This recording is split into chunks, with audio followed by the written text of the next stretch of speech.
Hare Krishna.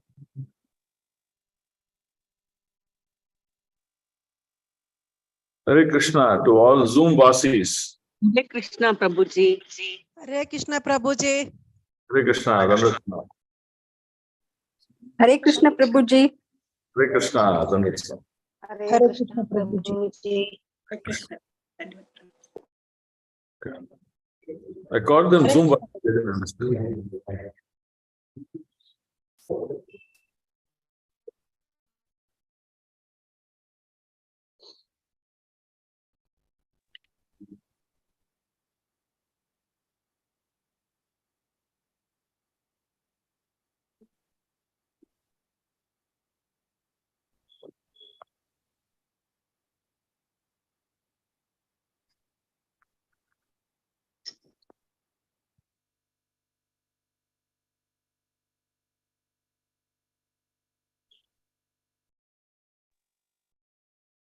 Okay, we'll start. Let others come, then we can, Mataji can start. Okay. So we just receive it now. Hare Krishna.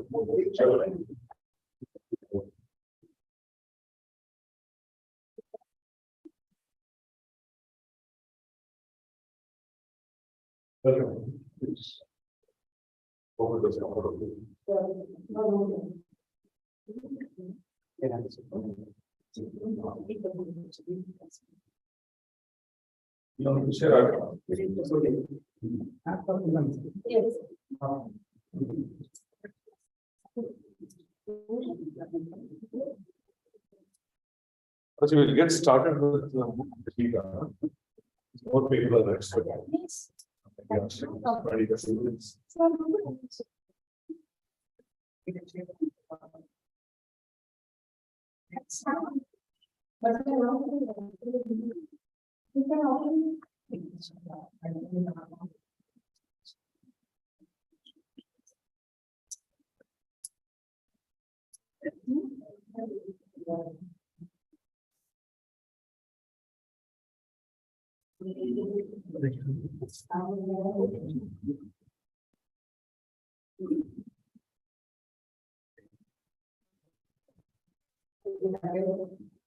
Okay, let's start with prayers. Om Ajnana Timirandasya Jnanajnana Chakshur Militam Yena Tasmai Shri Gurave Namah Shri Chaitanya Manopishtam Svavitam Yena Bhutale Swayam Rupa Kadamriyam Dadadi Swapadandikam Vandeham Shri Guru Shri Yudapadakamalam Shri Guru Vaishnavasya Shri Rupam Sagrajatam Sagagana Gunatapitam Tam Sajivam Sadvaitam Savadutam Parijana Sahitam Krishna Chaitanya Devam Shri Radha Krishna Pada Sahagana Lalita Shri Vishakatpitasya He Krishna Karna Sindhu Deenabhanta Jagapate Gopesha Gopika Ganta Radha Kanta Namostute Tapta Kanchana Ishwari Vishabhanu Sute Devi Pranamami Hare Priye Namamo Vishnu Padaya Krishna Prestaya Bhutale Srimate Bhakti Vedanta Swami Niti Namine Namaste Saraswate Devi Gauravani Prachamine Nirvishesha Shunyavadi Paschata Desatarine Namah Vadanyaya Krishna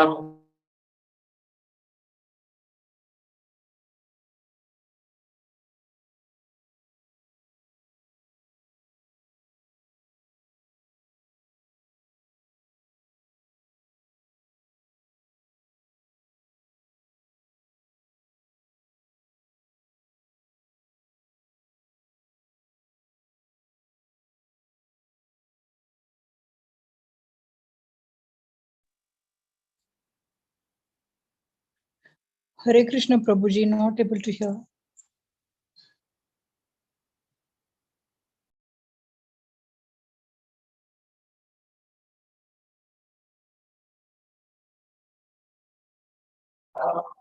Ram Ram Hare Hare.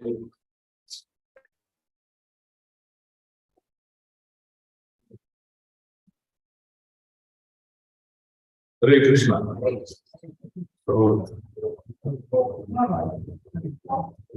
So let's warmly welcome Her Grace Daiva Prakriti Mataji. She is coming from Mayapur.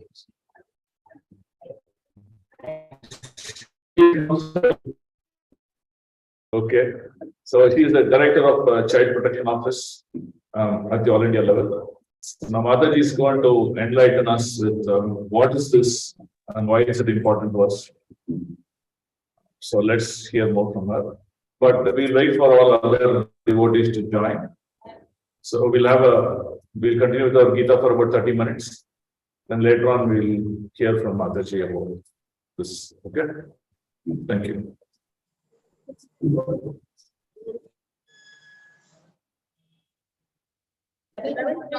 We finished, huh? Okay. Thanks.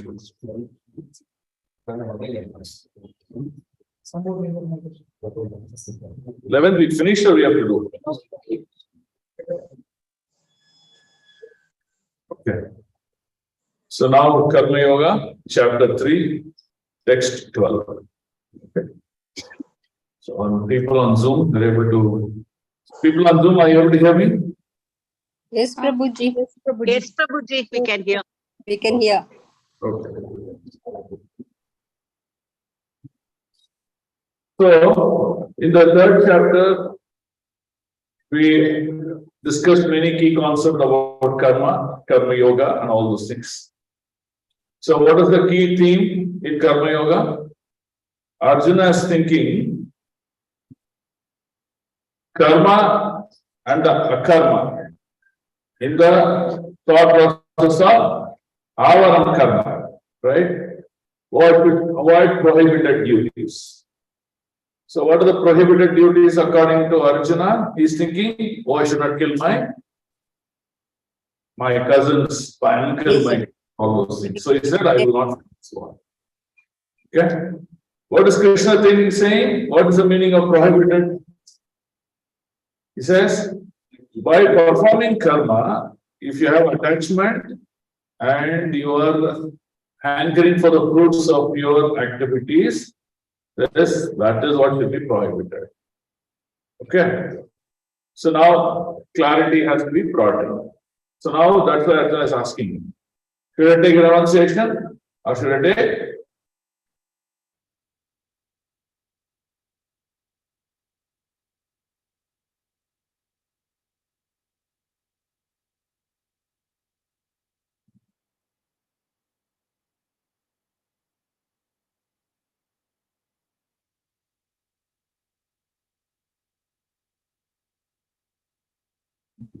Krishna is clarifying. What is the meaning of renunciation? So what is the best sloka? Tasmat sarveshu kamashu mahamanushmara Mayarpita mano buddhe ame vaishashi samshaya. What is the meaning of this sloka? Oh, Krishna is telling Arjuna, you have to fight you have to perform your duties. But when you're performing your duties, what are you supposed to do? You perform your duties and offer the results of the duty to me. And you should perform your duties without attachment. And you should perform the duties in remembrance of me. Right? So that's the clarity I was giving to Arjuna. Okay, so we saw that part.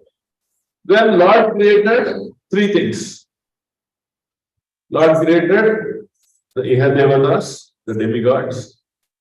The Lord created the human beings. Third thing, what he created? Yajna. He created yajna, sacrifice. So why he created yajna? First thing, the Lord created the human beings so that it's a great opportunity to realize God and come to Him to serve. Okay? Then He created the method of how to realize God. What's the method to realize God? Perform yajna. So by continuously performing yajna, there will be an understanding, a loving relationship between the Ihadevatas and the Jiva. So, by performing this yajna, what happens? The Ihadevatas are pleased and then give you benediction. Benediction in the form of nice rains. Because of rains, you get nice grains. And by usage of those grains, so first is performance of sacrifice to the Ihadevatas. The Ihadevatas are pleased, then they award you rains. Then from rains you get grains, food, produce. And what do you do? Can you consume the food produce? No. So Krishna is trying to tell those details now. Okay. So this is the arrangement Lord gave. So which is a sloka? We said, if we don't offer those grains to the Lord, then we eat those grains directly, consume it directly. Then the Shastra is telling that we are a thief. Correct? So we are a thief. So you have to offer it to the Lord and then consume the grains. That is the description Lord is giving to Arjuna. By performance of yajna, what happens? Karma bandhana. That means our runas to this material plane gets cut. Which is a sloka that describes this? Lokoyam karma bandhana tadartam karma kaunteya mukta sangha samachara. So, in that sloka, Krishna describes. Okay. Now, before going to the next part of the discussion, there are two kinds of, so now I'm going to talk only about theists. Theists means people who are ready for some sort of God consciousness. Okay? So in theists, there are two kinds of people. So one is who perform. So Hare Krishna, I just want to make one announcement. I see a lot of devotees are coming and paying obeisances to their lordships. It is important to pay obeisance to lordship once you enter the center. But you cannot pay obeisances or praise to the lordship when the lordship is not yet woken up. If the curtain is closed, you should not pay obeisances to their lordships. All of them. For Vaishnavas, you can pay. Yeah. But specifically to their lordships, yes. So first you have to switch on the light and open Mataji. Without switch on light, you cannot open the curtain.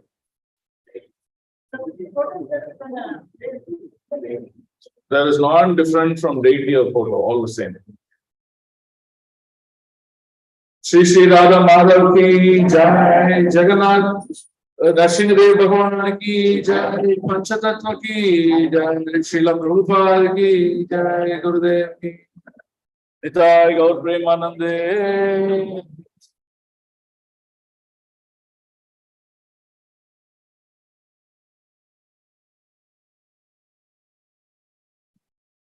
It was on Indra offenses also.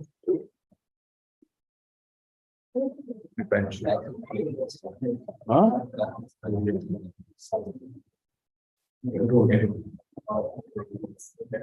Okay.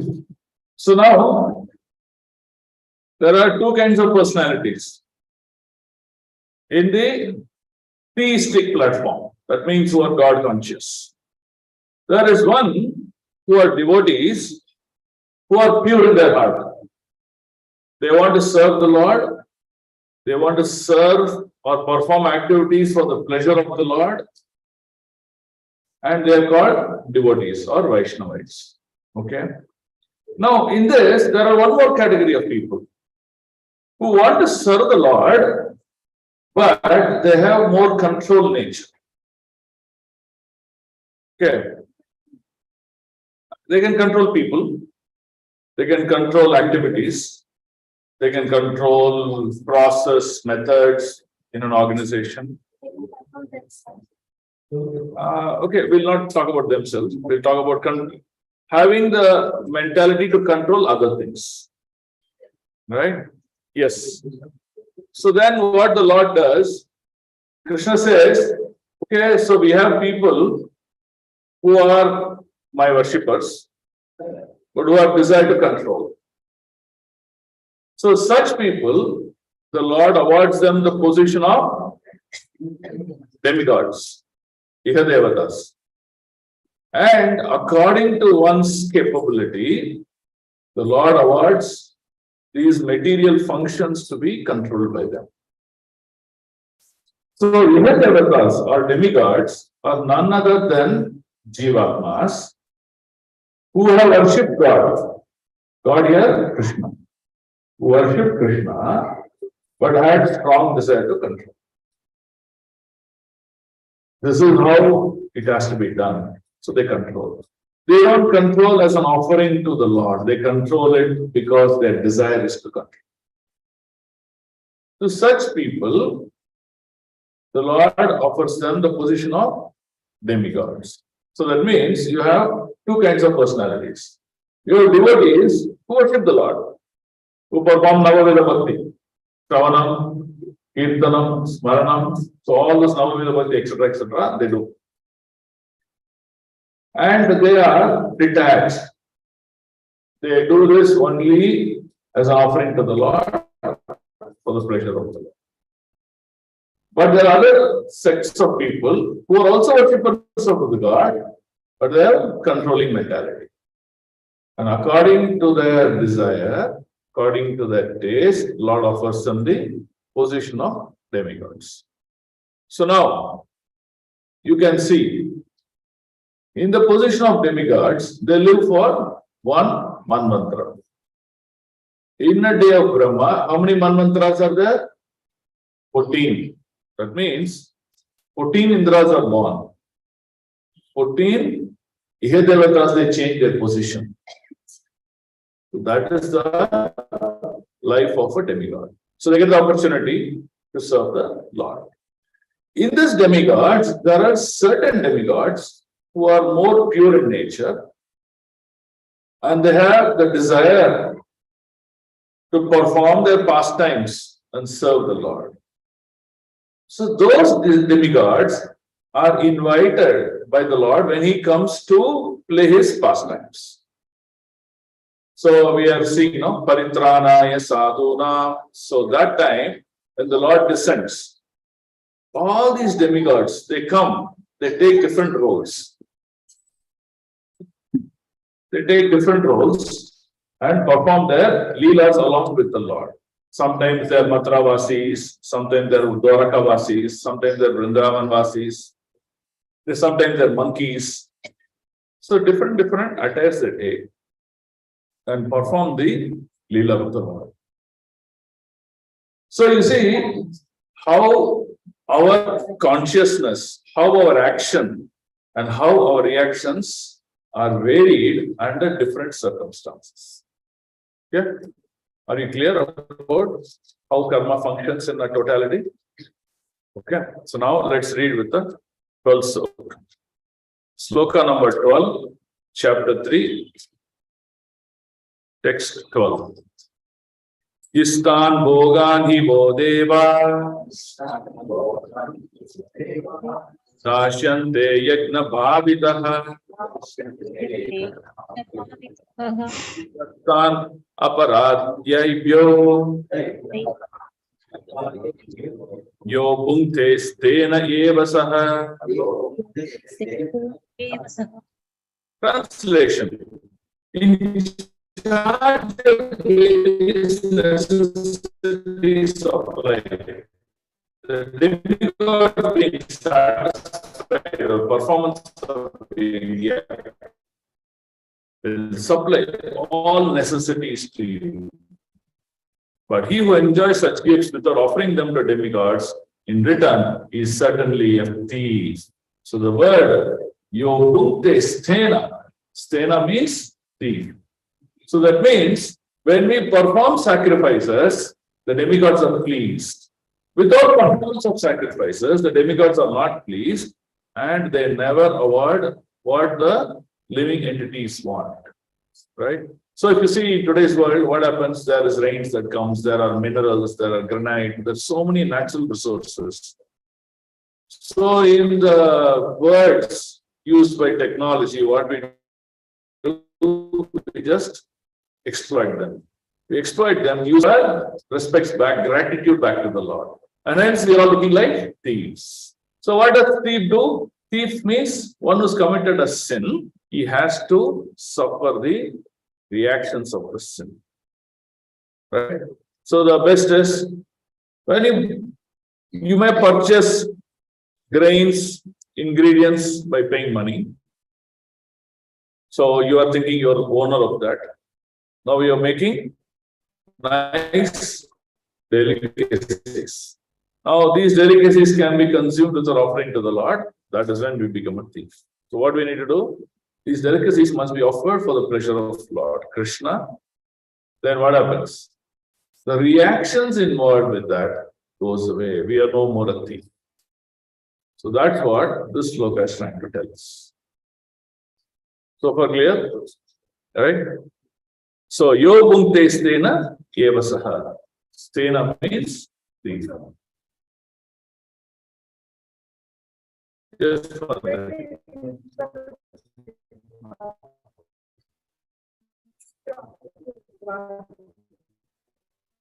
yes. Not breakfast. Anything you do. Huh? Every day, if you're reading 3 times, 4 times, 5 times, all times you have to offer. No, please don't tell all those things. First, you have to offer to the Lord. That's the key. Okay, Madaji? Huh? Now you are preparing your coffee. If you're not offering, don't eat. Okay, Madaji, why? We will see in the next sloka. Okay, sloka number 13. Yajna sistasya santo Santo chante sarva kilvishay Chanti Sarvakilvishai te tva agam papa Bhante Te Papa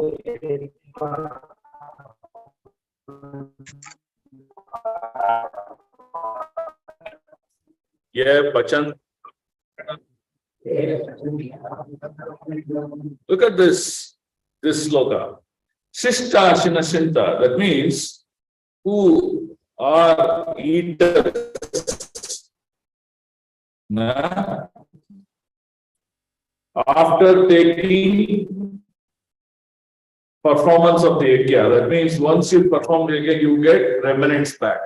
Who is eating that remnants back? So Santa means devotees. So what devotees do? The devotees, that is their, they get relief. Muchyante means to get relief. Relief from what? Kilbishai. All sinful reactions. So when do you have no sufferings in life?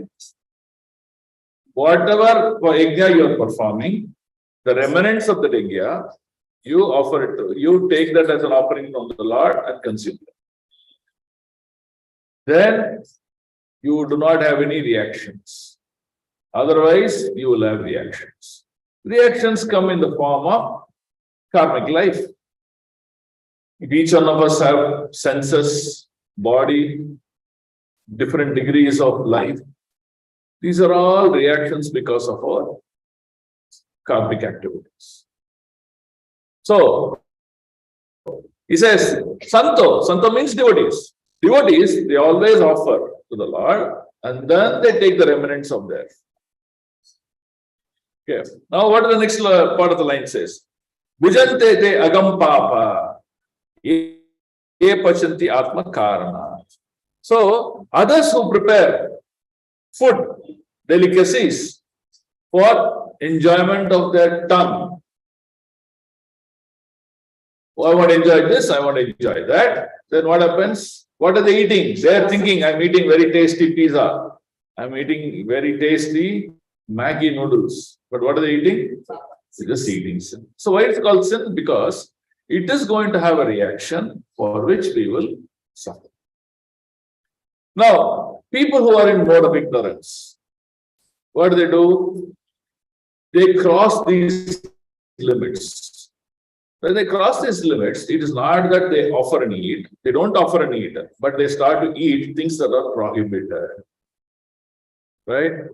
Things that are prohibited also they will eat because of their ignorance. Ignorance caused out of illusion.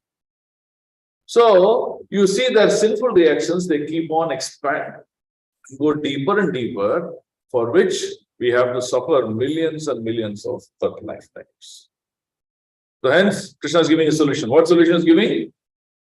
Krishna said, I created human beings because human beings have the best consciousness to connect with Lord, perform yoga process. Okay? Then, now the question is, how do I get them back to me? So Krishna said, okay, I will create Ihadevatas. By arrangement between Ihadevatas and the human beings, they can purify themselves and come back. What is the arrangement? Performance of Yajna. By performance of Yajna, your Ihadevatas are pleased. When they are pleased, they offer you all the benedictions. Whatever benediction it may be. Good health, good wealth, good rains, good climate, so many things. You can use that to your advantage and come back home back to your world. If not, lifetimes we will suffer here. So Lord is not only creating us, He is also making arrangement for us to come back. Okay? Process clear? Okay.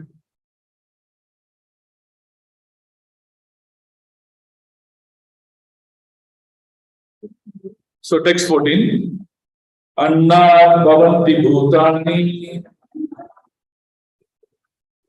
parjanya anna sambha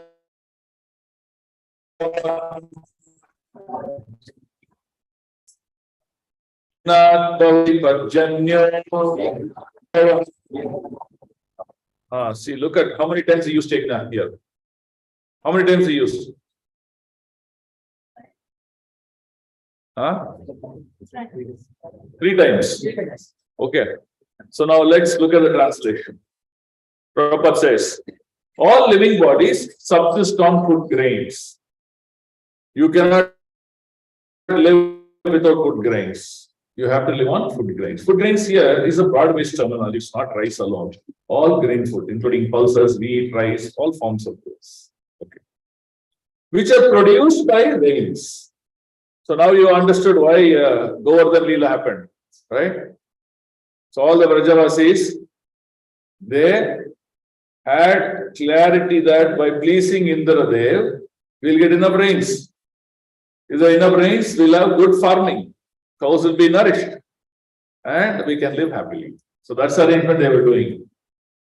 So Krishna had to change that arrangement to a higher platform, right? So because Vrajavasis are already on a higher platform, there's no point for them to do demigod worship. For someone who's not understood Supreme Personality of Godhead, for him, demigod worship is advised. Right? Why? He's in LKG. He's still learning numericals. 1, 2, 3, 4, 5. You cannot teach him mathematical equation now. He will fail. So hence, Krishna is advising that if the evolution of a devotee, maturity of devotee is still not there, then it is okay for demigod worship. But when you come to a higher platform, you move away from demigod worship and come to worship of Supreme Personality of God. Right? So you have to understand. So in our practice of devotion, or in our, in our outreach programs, we are connecting with people who are not practicing anything. So if you suddenly go tell them, don't do demigod worship, this, that, what will happen? They'll bewilder them, right? What are you doing? Before the exam is kept, the first standard student, whether he's passed or not, you don't know, you want straight away take him to fifth standard. How can he read? How can he understand? He can't. Right. So that's the difference that we have to go through. Okay.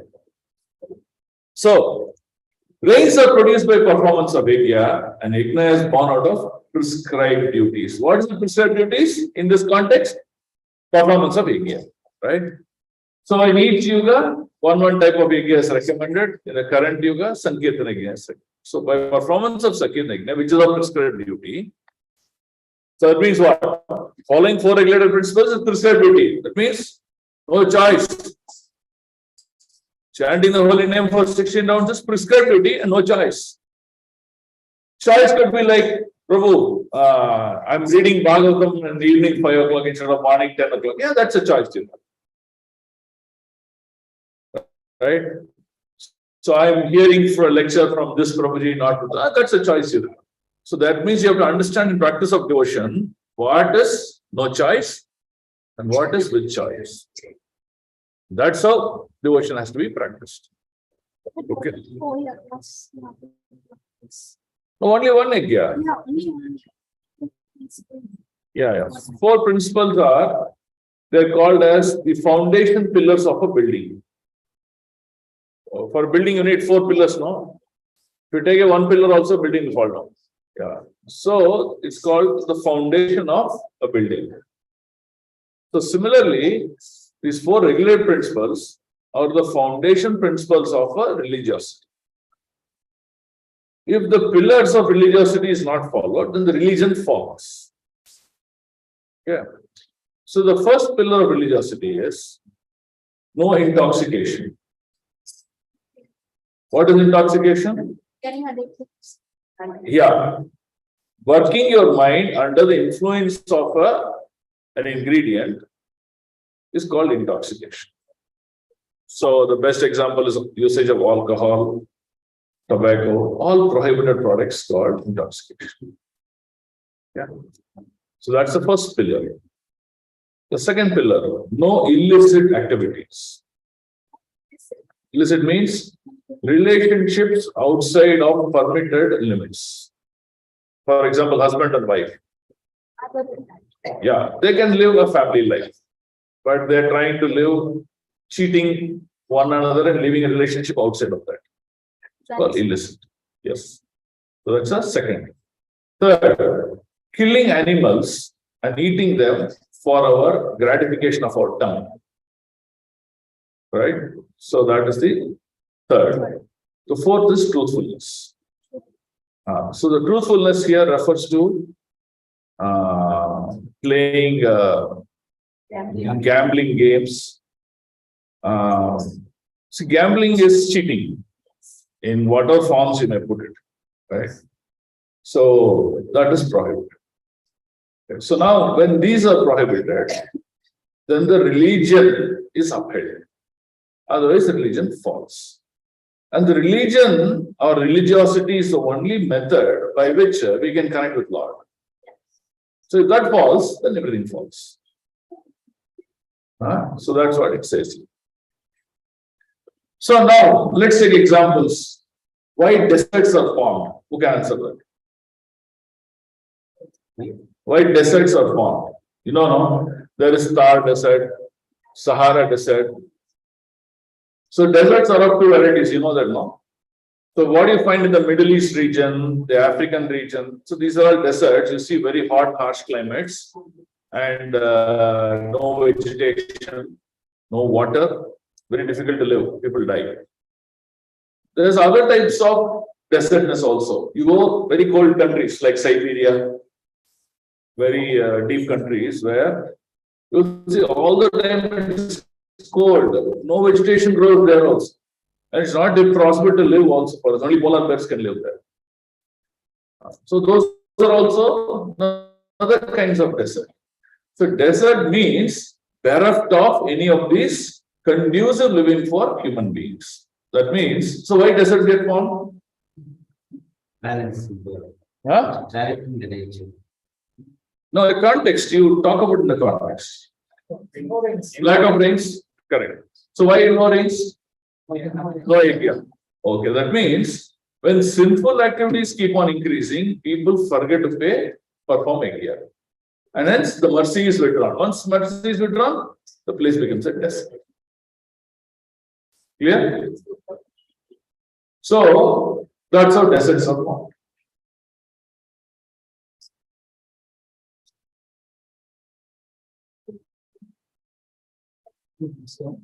Can start.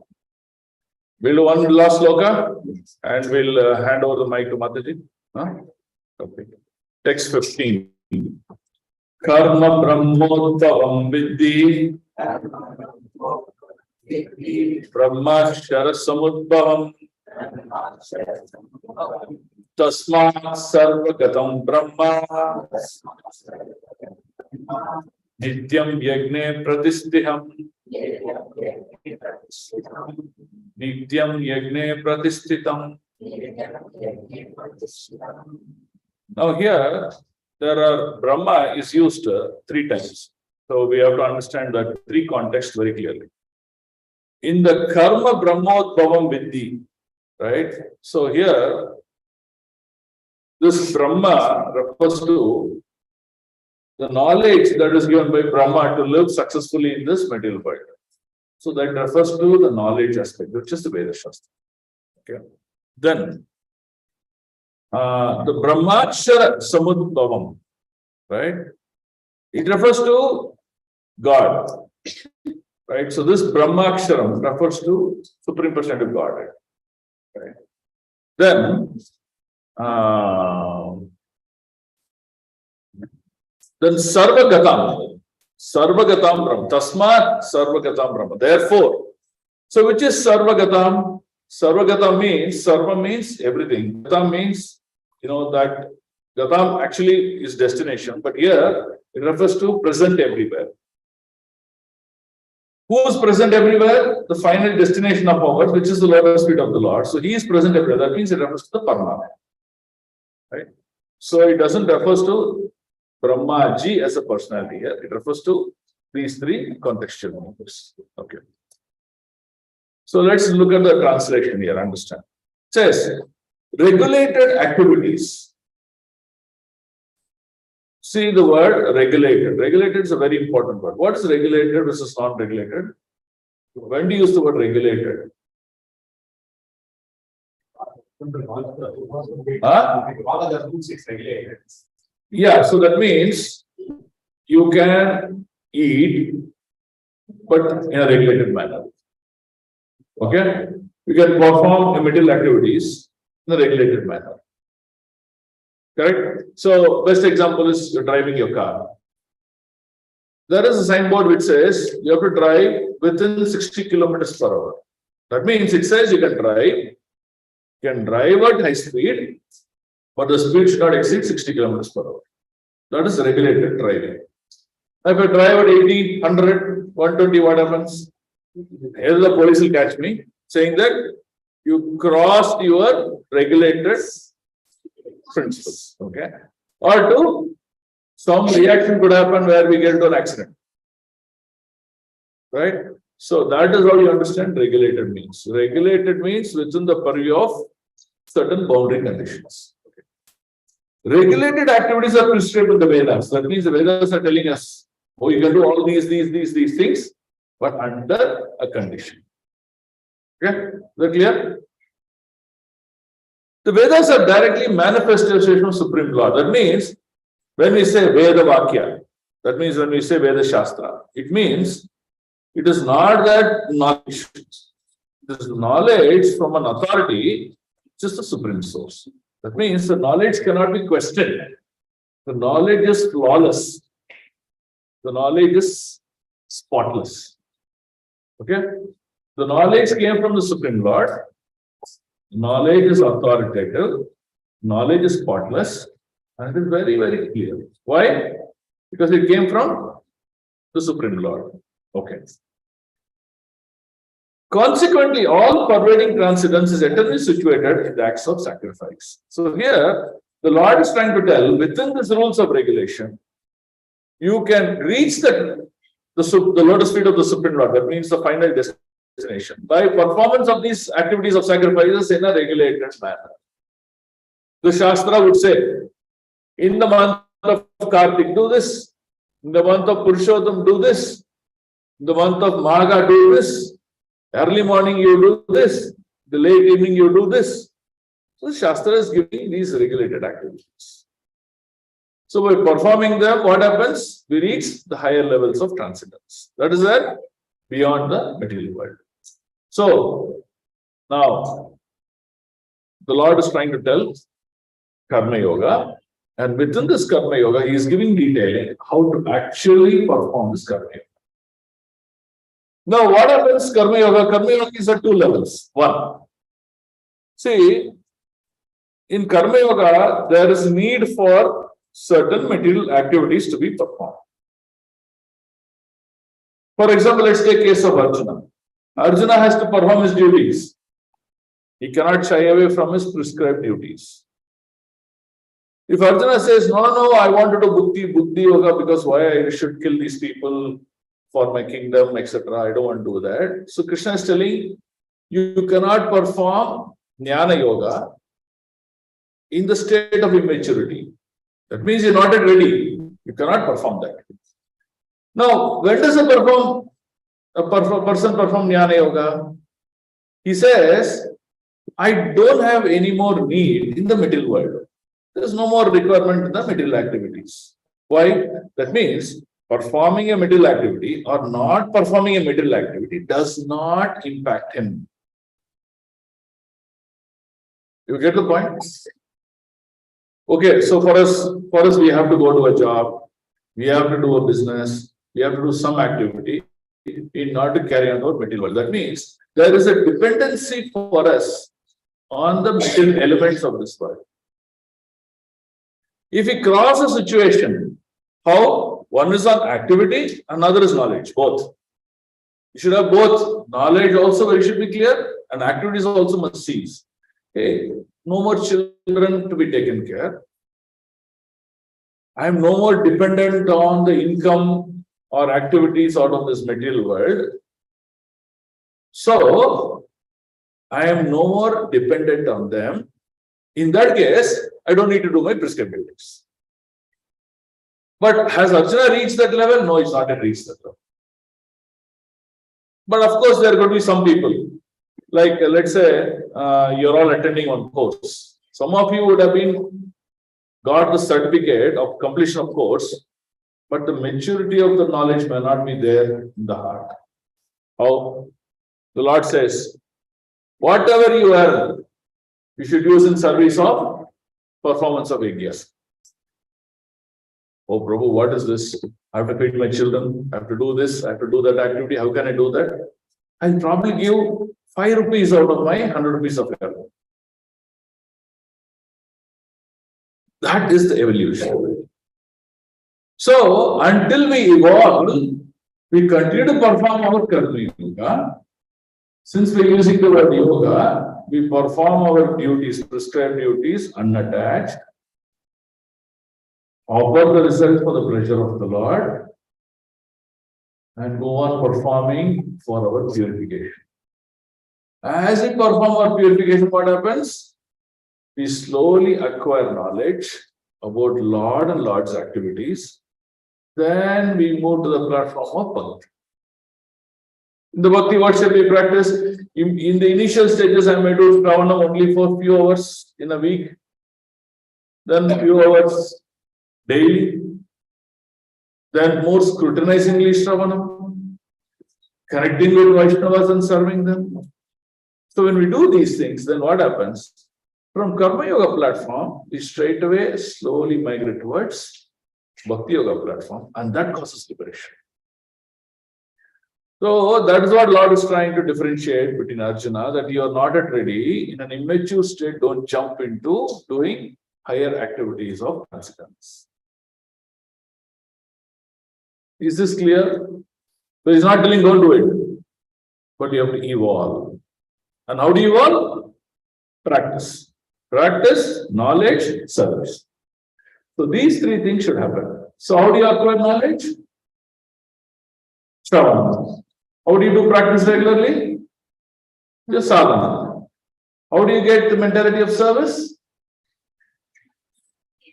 Association. So by association of devotees, you all service mentality. If we don't associate, then what happens? We think, okay, I am perfect, I am this, I am that, I am that. Then what happens? One day, bottom. So that's very important. So we have to do these three things in a cyclic manner, on a regular manner. So then what happens? We progress towards purity of our activities. So from Karma Yoga, we mature in our Karma Yoga. Maturity of Karma Yoga leads to practices of Bhakti in a pure state. So in that state, when you come, what are the three things that have happened to you? Evolution of our consciousness towards Lord, and Lord's associates and Lord's servants. Okay? So then we are very clear. Okay, this is what I have to do. I have to do. Clear? So what was Arjuna doing? Arjuna was trying to jump into the platform Jnana Yoga, but what Krishna said, you may artificially control your senses, but senses would drag you towards performance of your constitutional state. Chaturvarnam maya shrishtam guna karma vibhaga. According to your guna and karma, you will be directed towards doing that activities. There is no way you can stop. So that is very, very important to understand. See, this third chapter is very critical. If you understand this perfectly, you will understand all 18 chapters very easily. If you don't understand it properly, that will be difficult. The same statement I'll make in the 4th chapter also. And in the 5th chapter also.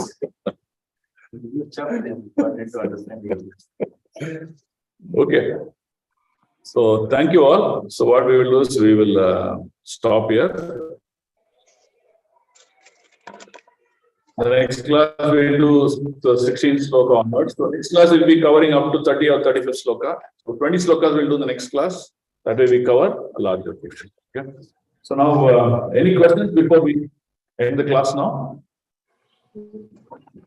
Okay. So now we will have Her Grace Mataji, who will talk about a very important topic, which is called Child Protection Office. Okay. Now, this has become an important aspect all over the world. The current scenario you see, or the earlier scenario you see, that mostly these corporate companies, they were practicing a lot. Why? Because at work, a lot of abuses used to happen.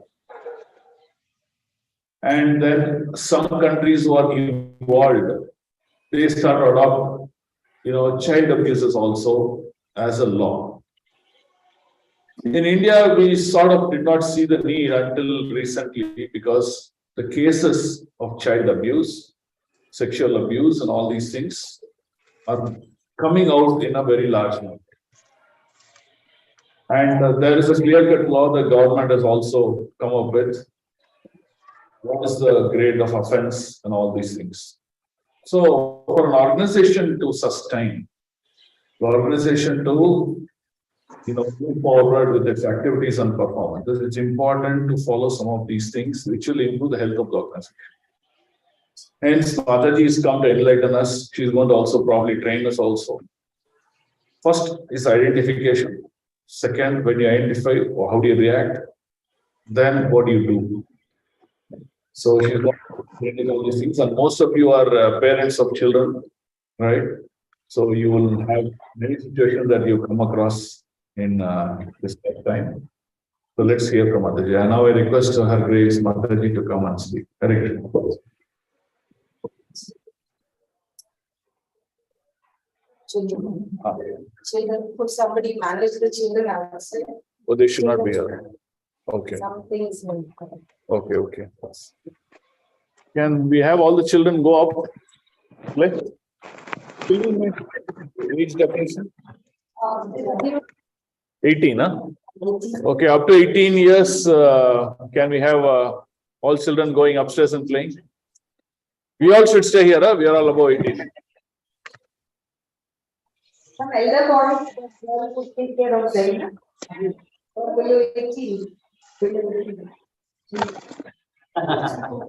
go there.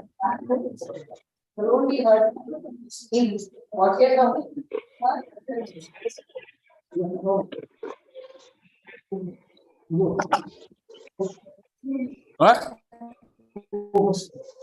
Oh, ನೀವು ಅಲ್ಲಿ ತೋರಿಸ್ತೀರಾ? Okay, so now we'll have Suvina Prabhu sharing the screen.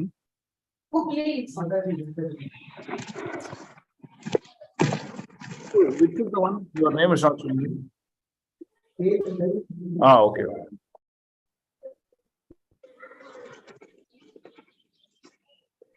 I'll make her a host. I will get Yeah, her. who goes so that we can share this.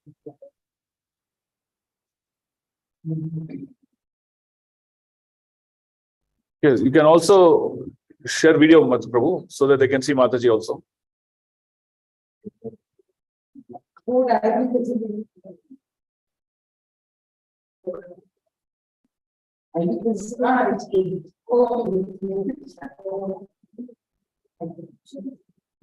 So Hare Krishna.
we have asked after this, we complete this presentation. Yeah. So, Prabhupada also stressed the need for child protection. Yes, that children should be protected. In this conversation with an editor, he is talking about the Vedic scriptures which mention that 5 people need to be protected. Yeah, in that one of them is the child, the cow, brahmanas, women, children, and yeah, that way. Okay, and old men and old people. Yeah, next problem. And in this, no. And this he calls the devotee children what? Vaikunta children. That the Lord has sent these children to the wombs of the devotees. So they are Vaikunta children sent by Krishna himself. So therefore treat them respectfully, protect them, bring them up in a way that they can serve Krishna. Yes, don't neglect them. Not at the cost of your this. Some devotees are involved so much in their seva that they neglect their children at the cost of this. Yes, will the Lord be happy? Yeah, you're neglecting your children, but you're serving the Lord. Will He be happy? Definitely not. So that is this. Yes, yes, Prabhu. Next. And here he's talking about the Garbhadana Sanskara. Like, this is performed before the conception of the child. This is one of the sanskaras. How many sanskaras are there? In 16. This is the first sanskara. Until the last is what? Yes. Yeah, the last. Womb. This is the protection from the womb to the tomb. Na? Womb to the tomb. Yes, that way. Yes, Prabhu, next. Yeah, and here he says that don't produce children like cats and dogs. Yeah, even if you have 2 children, consider them as human beings and not animals and treat them in that way. Protect them. Do your duty responsibly. Yes? Yes, Prabhu. Yeah. And here we have scriptural references of child abuse. Yes, Prahlad Maharaj being tortured by his own father. Who came to help him? Who came to rescue? Yes. Then Dhruva Maharaj. What was this of Dhruva Maharaj? Who? Stepmother, verbal abuse. Prahlad Maharaj had gone to physical abuse. Here it's verbal abuse. But he also was saved by Lord Vishnu. Then we have Krishna himself. The demons sent by Kamsa were trying to this. Krishna protected himself as well as his coward friends. Then we have Parikshit Maharaj. Yes, Ashwatthama's this Brahmastra. And the Lord himself entered into the womb and protected him. But now, these are the earlier yugas. Now we are in next Prabhu. Will the Lord incarnate to protect our children? Yes. Yes. No, our children are as like Prahlad Maharaj, Dhruva Maharaj, the Lord is going to incarnate. Yes. So who are going to protect our own children? We ourselves. Yes. We ourselves mean not only parents. Now I don't have children. Why should I think about this protection and all that? No. Yes, as citizens, all of us are responsible for the protection of children. We all become the stakeholders. As we've seen in the government, the police, the magistrates, the government departments, the court, everything, they are responsible. So here also we have, right from the GBC till the children. Yes, our highest authority is what? GBC. Yes, Governing Body Commission. Right from them till the children themselves, they are the stakeholders. They are responsible people, and what are their roles and responsibilities, we'll see. Yes. So therefore, and the scars of childhood last a lifetime. Yes, and they'll keep on recurring, which will affect his future life. And if we protect the children, what are they going to be? The future torch bearers. They are the future torch bearers. Next. Yeah, they're going to be the future torch bearers of this mission. Who's going to take the Lord Chaitanya's mission ahead? Our children, future children, they are the future torch bearers. Na? So therefore, we need to protect them. Yes. Next, this people see. Yeah, close. Does anybody have any questions in this regard? Ask them also. Close this PPT.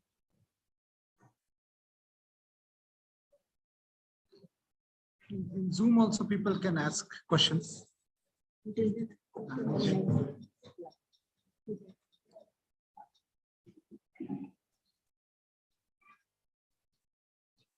The next two folder. Here this one folder. Yeah. Child rights. Child rights. Do they have any questions online? No. Yes, yeah.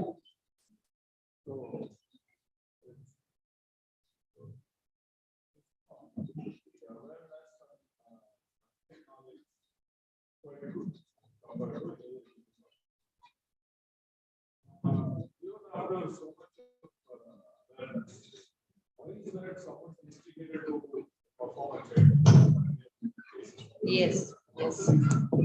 The effect of the outside world only.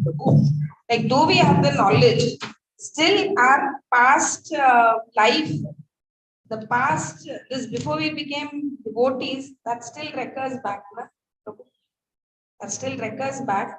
And some unfulfilled desires, if you get a chance to get them fulfilled, you won't think back. Na? It could be anybody of any this. As you're saying, I don't want to mention this. You understanding? Yes. Yeah, anybody. Even if he has reached the highest rung of the spiritual life, there can be a fall down. We've seen the Gita also, na? Yes, that way. Yeah. The influence of the outside this and our own past this. Like we may have taken that order, but still, it's not a purification. Total purification happened. This is still there, which has come back again. And his own karma. Though reaching at that level, the fall down will be. Like Bharat Maharaj, he reached this, but he was influenced by a deer. And he had it at least now we are taking these precautionary measures where there will be a child protection office in each temple. Yeah. And we'll be closely monitoring them. Yes. And before it develops into a big thing, at the lower level only, at the minor level only, we can prevent it. And there'll be close monitoring and this regular this from becoming it a big case and then coming out and all that. In some of those cases which we're talking about, there has been a lot of neglection on part of the higher authorities also. Yes, that despite knowing, they didn't take the necessary action. Yes, yeah, that also. There was a lot of neglection, and therefore now they have woken up and it is coming into place back. Yes. So in our own lives also, until we are shaken, some upheavals happen in our life, some troubles happen, that time we wake up, oh my, I have to become now serious. Yes, the same thing with an organization or institution also can happen. The Lord is shaking you, now you have to wake up and be alert. Yeah, that way. So therefore the Indian office was set up. All this time there was only the International Child Protection Office, and they was somewhere outside the country. Now the temples and sectors are increasing. Now one person and the team is not there and all, one person sitting in some other country. How would they understand the problems of India especially? The culture, the social, everything differs, na? Everything differs. So they wouldn't understand. Indian people, we can understand each other. Yes. But somebody from outside, their culture is different. And they don't adjust to this culture. So how will they understand? Yes. So therefore, there was a need felt that Indian people in the office, they'll be able to help. That's, yeah. Yes, next.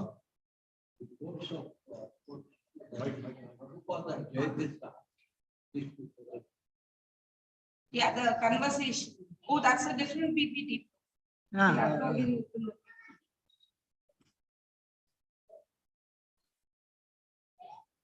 Kisan Bhava, Yeah. Jaitirth.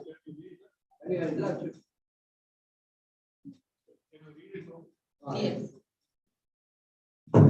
Hare Krishna.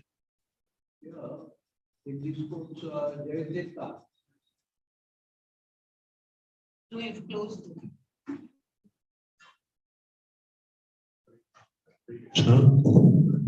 Hare Krishna. Jayatirtha, sometimes people complain that we don't give our children any right of free choice, that we train them in our own way. For that, Prabhupada, this is nonsense. To give free choice to the child, this is nonsense. Child should be protected. That is intelligence. That is the wrong type of consciousness. According to Vedic civilization, a child, a woman, a brahmana, a cow, and an old man, they should be given protection. Not freedom, but protection. Thank you. So the children being given free choice, Prabhupada calls it as total nonsense. Yes. Yes.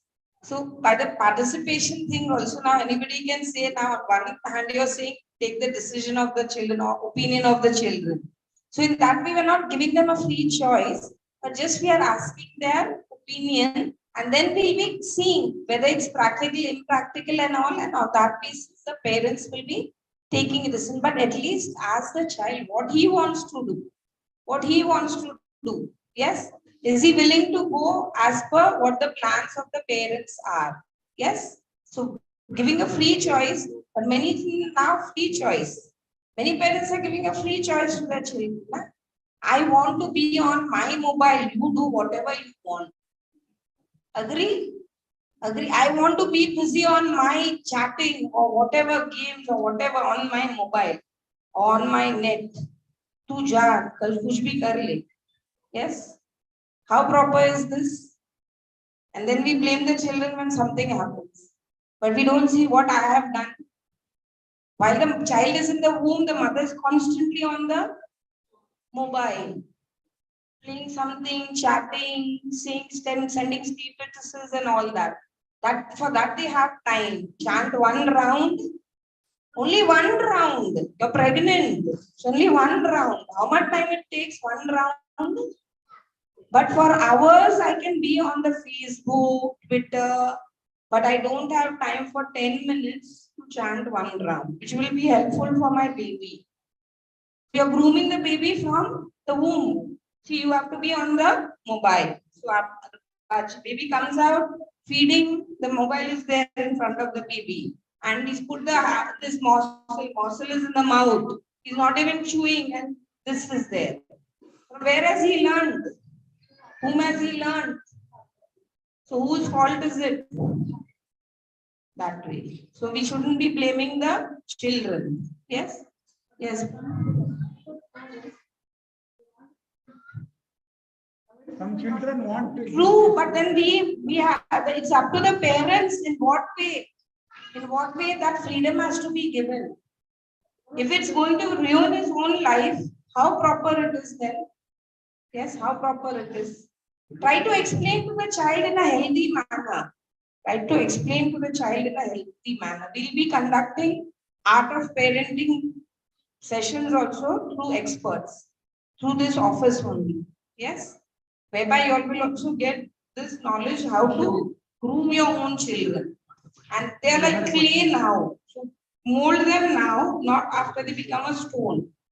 Yes, yes.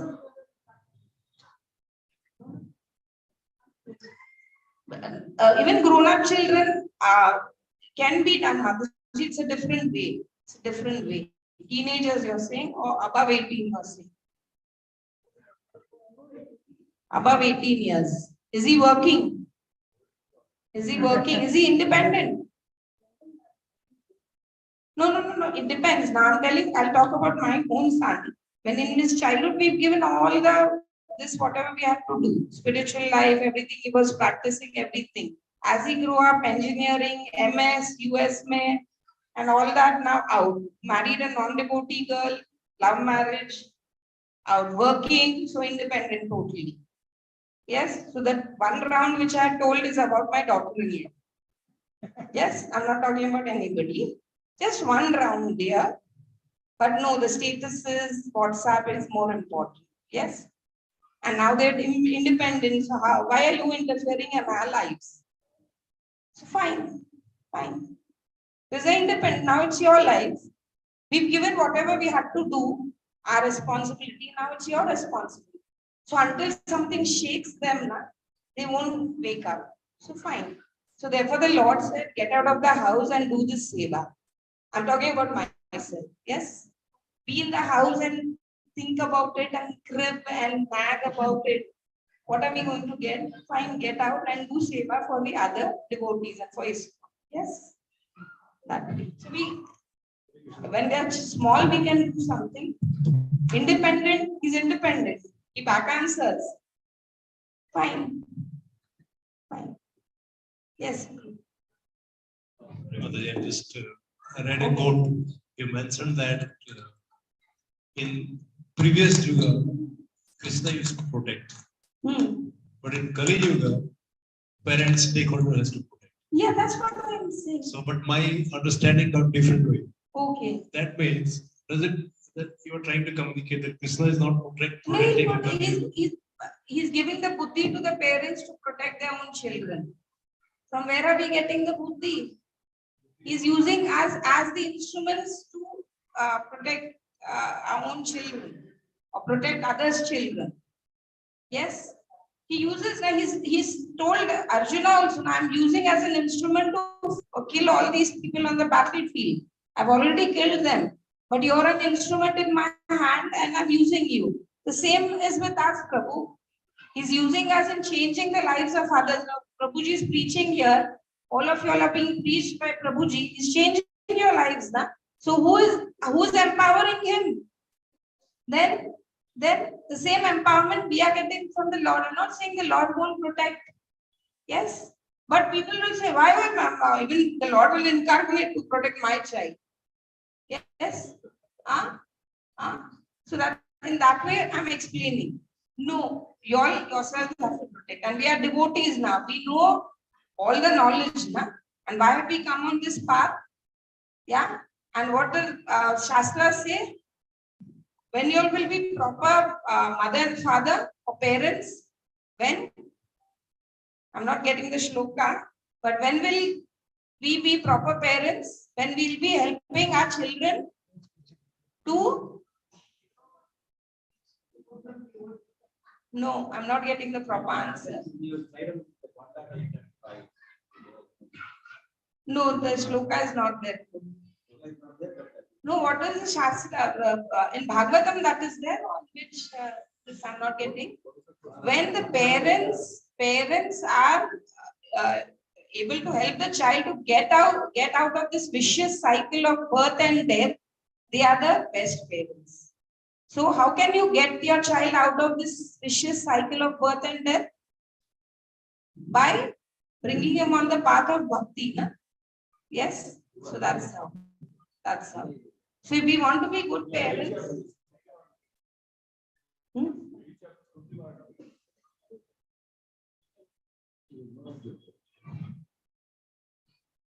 No, Prabhu, I've not quoted any shlokas. This is of the protection for the Brahmanas. I'm talking about parents. Parents, when are you proper parents, eligible parents? When you're able to help your children, you've given birth to the children, so it is your duty to help them get out of this vicious cycle of birth and death. And how can you do that? By bringing them on the path of bhakti. Yes? Prabhu, the next slide. So we'll see, yes. Yes, now you're associating with devotees now, Mataji. You're associating now, even who are non-devotees, still not on the path, you're associating with devotees, the devotees will help you all out. You're in good association. You all are in good association, so you all can take the help of this. Sadhu Sangha will definitely help you all. Yes, has any change happened since how many months or years you all are coming here? Has any change happened in your life? Yes. Do you find some change in your consciousness, in your lives and all? Then, due to what? Due to the sadhu sangha. And who's empowering them? The Lord is empowering them. So the Lord is using them as instruments to reach out to you all.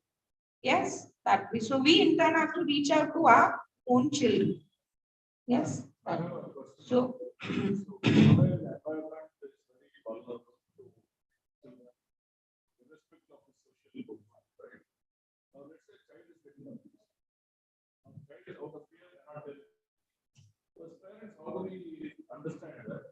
I'll come to that. There are some warning signs the children give.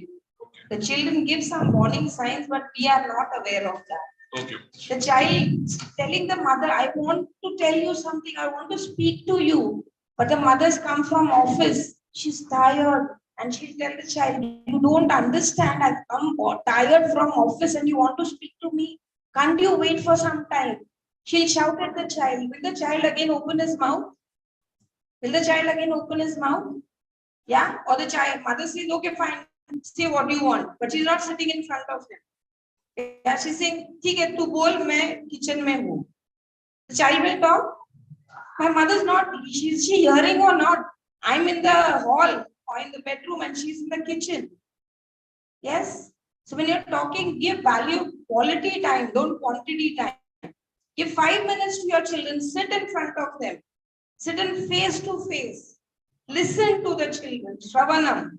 In Bhakti also the first this is what? Shravanam. So listen attentively, but nowadays there's no attentive listening. We don't let the opposite person finish his sentence also and we assume something and we answer him also. Yes, is there attentive listening? We don't have the patience to listen to anybody. Don't listen to anybody else, listen to your own children. Sit face to face. When your eye contact is there, the child feels, yes, my mother, my father is giving me attention. She is listening to me. Yes, so he'll tell everything. Yes. Or some other signs, he's drawing something, he's writing something.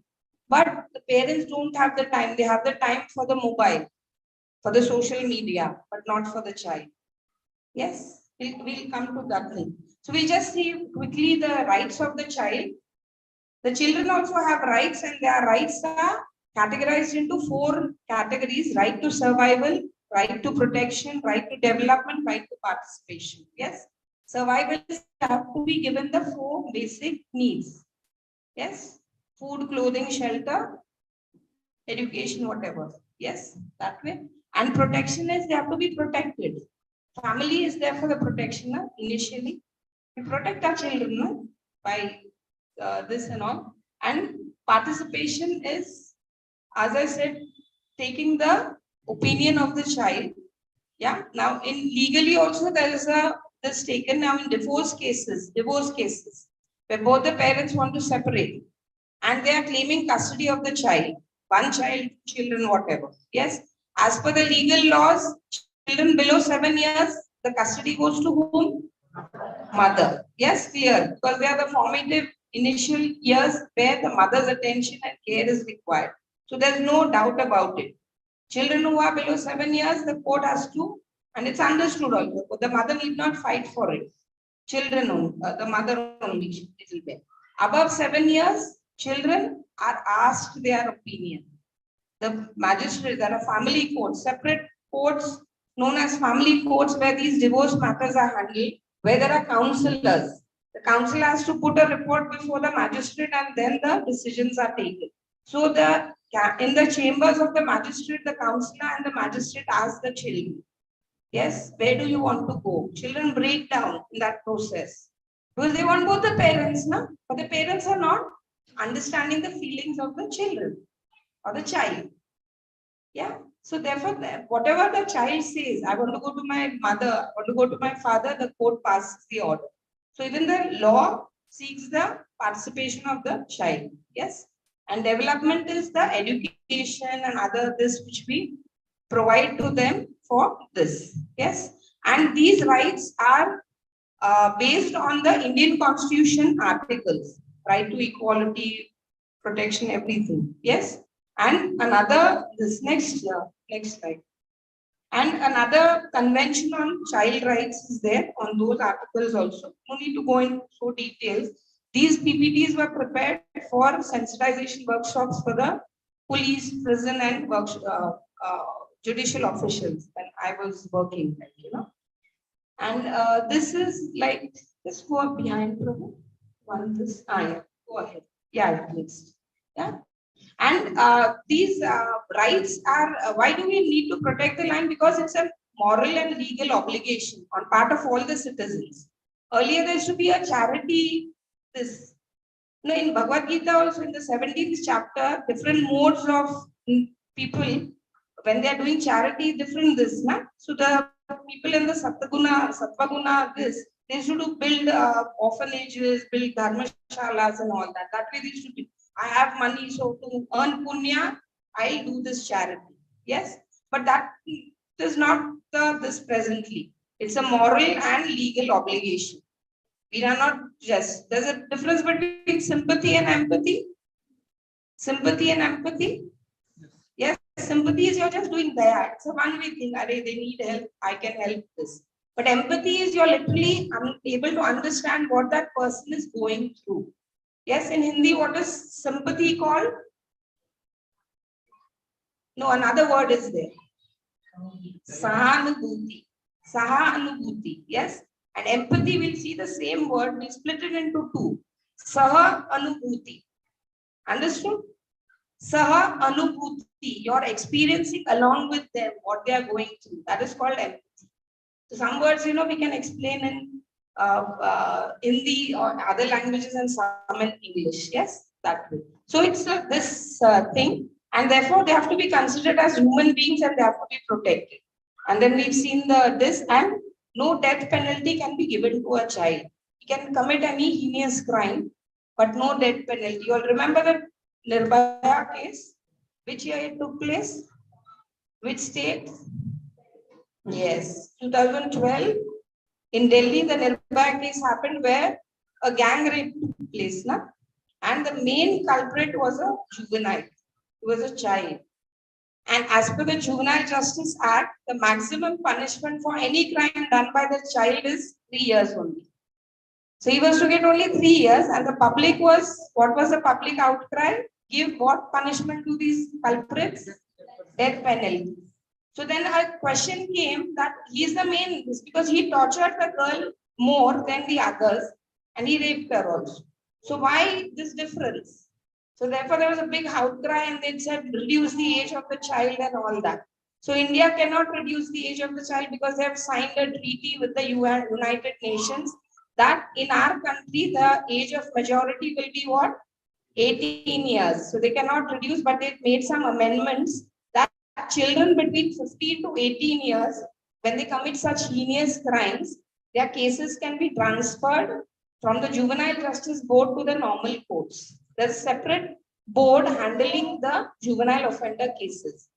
Yes, so they can transfer it to the normal courts, whereby they can try it out and they can give the maximum punishment can be done.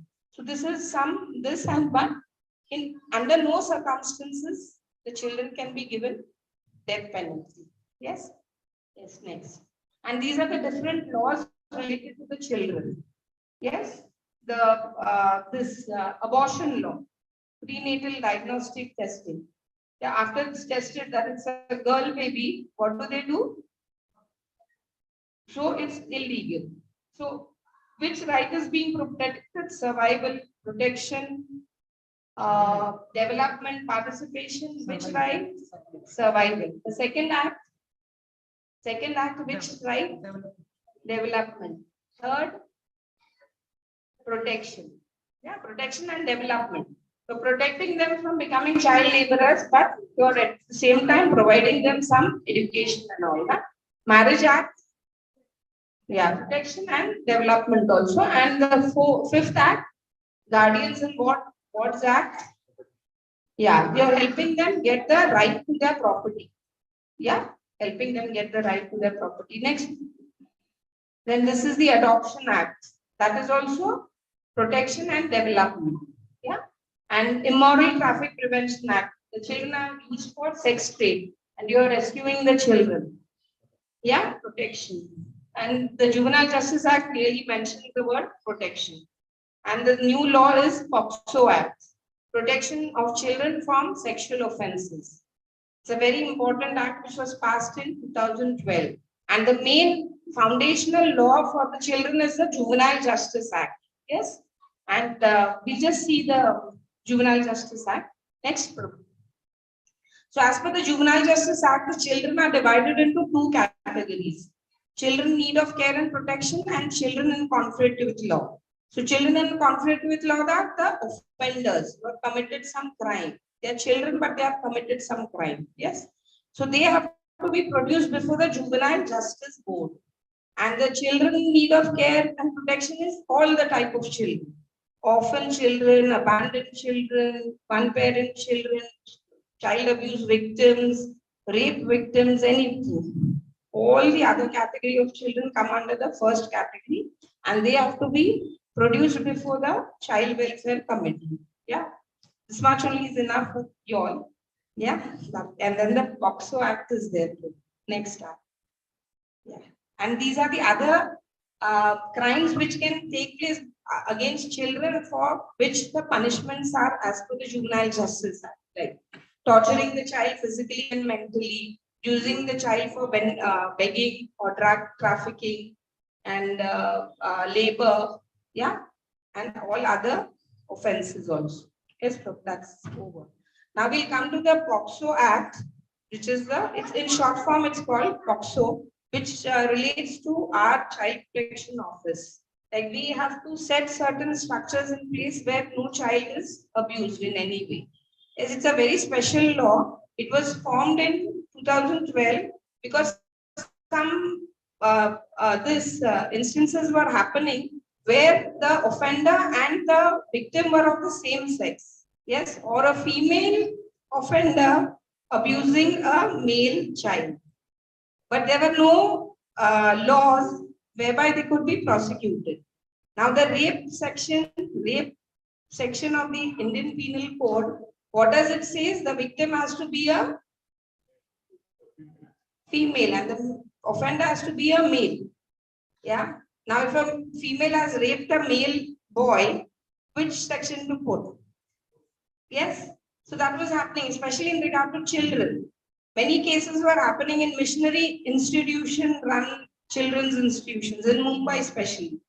Therefore, many child rights activists, NGOs, advocates came together and formulated the, no, that's not the act. The PPT is there. Yeah.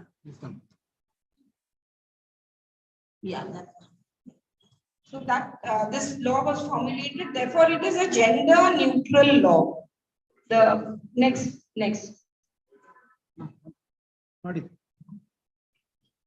Yeah.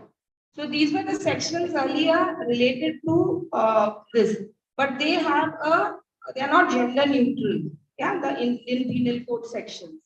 Next one. Yeah. So therefore, this was formulated.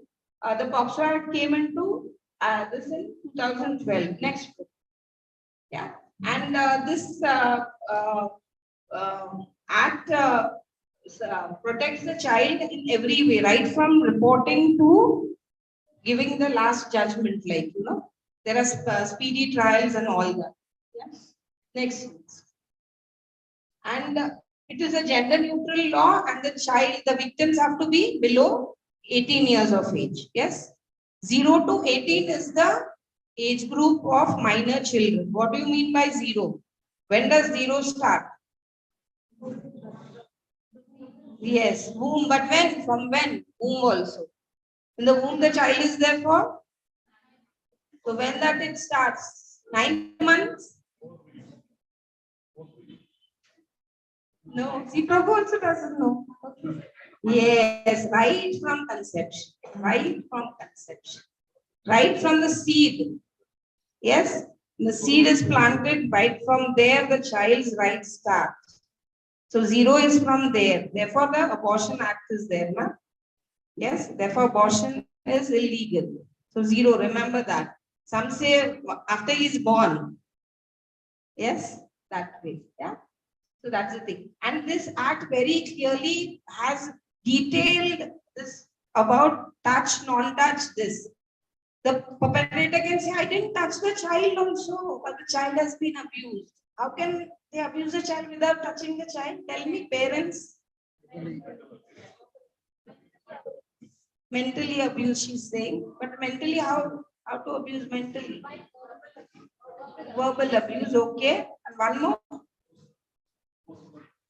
Okay. Non-touch, parents. Yeah, that's pornography. That will come under pornography. Showing pornography and unhealthy movies or photographs and all that. But non-touch, I want non-touch. And that's all verbal abuse. I'm saying non-touch abuse. Parents, be aware of this. Yes, non-touch abuse. In what different way you mean? Especially, you have to elaborate. You have to elaborate. The offender is more smarter than you. And what do you mean by different? I'm the offender. We are doing a role play somehow. I'm the offender. I didn't do anything to your child. How dare you say? I didn't even touch your child. And what do you mean by different? What emotional blackmail did I do? Yeah, I'm doing a role play with all of you all. Yeah? But Ignoring the needs of child. I'm saying non-touch abuse. What do we mean by non-touch abuse? The perpetrator is telling in the court, I didn't even touch the child, and how dare you say I abuse the child? But the child is given some statement on which basis he's been arrested or have been arrested. We are doing a role play, na? Yes. That is verbal abuse. That is verbal abuse. I'm saying non-touch abuse. Non-touch abuse. Yes. You're telling the child to remove his clothes and you're observing. That is non-touch abuse. Or you yourself are stripping your clothes and revealing your private parts to the child. Or you're masturbating and telling the child to watch. This is all non-touch abuse. Non-touch abuse. Which you have to tell your children. This is the thing. What do you mean by touch, non-touch? Now the child will come and tell you, Mama, this Mataji or this Prabhuji touched me. Just touching is not enough. That touch has to be elaborated. Give him an example, a pen. What is a pen used for? Writing. What more? The child will say drawing, whatever. Fine. If I take this pen and poke it in your nose or poke it in your eyes, is that the proper use? Then what is that? I'm touching you with the pen. How can you say it's not proper? Yes, so the child has to be told that touch which is harming you is bad touch. Yes, bad touch, good touch, or which you're feeling uncomfortable. Some children, when they are touched, they feel uncomfortable. Na? You can immediately, the children can feel more this. Even we, sometimes when some people touch us, or even just through eye contact, yeah, the non-touch can be also through eye contact. I'm observing the child is telling the mother, Mama, I don't want to go before this Mataji or Prabhuji because the way he observes me, I feel very uncomfortable. So take cognizance of that. Take cognizance of that. Even the eye contact, and through eye contact also you can influence a child. Yeah, in the court I'm there, and the offender and the victim is sitting, so I can tell what you want to say. Like, don't do this like that and all. Yes. So eye contact also a lot can be done. Na? Love affairs next to that. Eye contact se hota hai. Yes, love communication. So yes, so it can be a bad eye contact communication also. Yes. So these are the various penetrative, non-penetrative. Detailed description is there. Very detailed description is there in this act. It's a very good act which can help protect the children, but there are all loopholes. The system is not in place proper due to which, yes, next. Yeah, and there are different we need not go into these details. We'll get to the roles and responsibilities of the parents. I want to get to the roles and responsibilities of the parents and the congregational members also. Yeah, that one. Yes, go down. Much down. We need to come to the roles and responsibilities of the congregational members. Temple management, CPT next will come. No. Yes. Further. Further. Yeah. Yeah. So all congregational devotees is all who are parents, who have elderly children or whatever. All this comes. Yes. So there's a CPT form. There's a child protection team formed in your temple also. Yes. And there are 3 members. They are from the congregation only. And their names will be displayed here also. In each center, their names and numbers will be displayed. And below that, my name, number, and email ID will also be displayed. If you are not satisfied with the local CPT, you can approach us also. Yes, all this. So any problems related to children, you must have observed something about other children. So you can immediately report to the CPT members. So you have to need to be aware of who they are. Just the names are not important. You may not be knowing them personally. So you have to see that they'll be introduced in a bigger program maybe by this, because one more member has to be appointed. They had appointed this, but I don't want anybody from the management on the CPT. Yes, that way. So you have to be there, and some in your temple premises, we have designated some zones where children cannot enter alone or anything, and they'll be under CCD surveillance. So there will be boards put that these are no child zones. Yes, no child alone can enter, or some stranger also cannot take them in, because some are isolated places where anybody can take the children and do anything to them. So these are all preventive measures, because we cannot take the laws in our hand. So these are the preventive and educative measures. Now what I'm trying to tell you is the educative measure. I'm making you all aware. Did you all know anything about all this? What I'm trying to tell you all? Then I'm spreading awareness. So this is educative measure, and forming the CPT, designating certain areas as no child zones and all is a preventive measure. Yes. And you all have to see that children should not be, no problem. Go back. Yeah. Sorry. And anybody can take objection. Yeah. And you all, the parents especially, if some other devotee is trying to stop your child or is rebuking your child, you should try to see that it's for the benefit of the child and yourself. Some parents are, how dare you say this to my child? Yes, true, and they come to fight with that person. Yes, but they don't think, give it a thought. What is that person saying? For whom is he saying? Whose benefit is it? Yes, so you all also, as devotees, try to see another person is trying to correct your child or do something for the benefit of the child, and you try to take it positively. Yes. So therefore, thereby the others can protect you all. Now, if you have reacted negatively, will that person again help your child? He's seen your child watching something,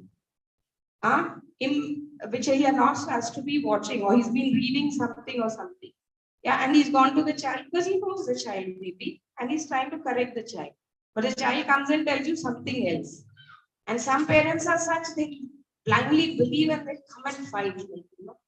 Yeah, so that's not proper. Yes, and try to see that now here this is just buildings and all. I mean, some temples, that's a big premise.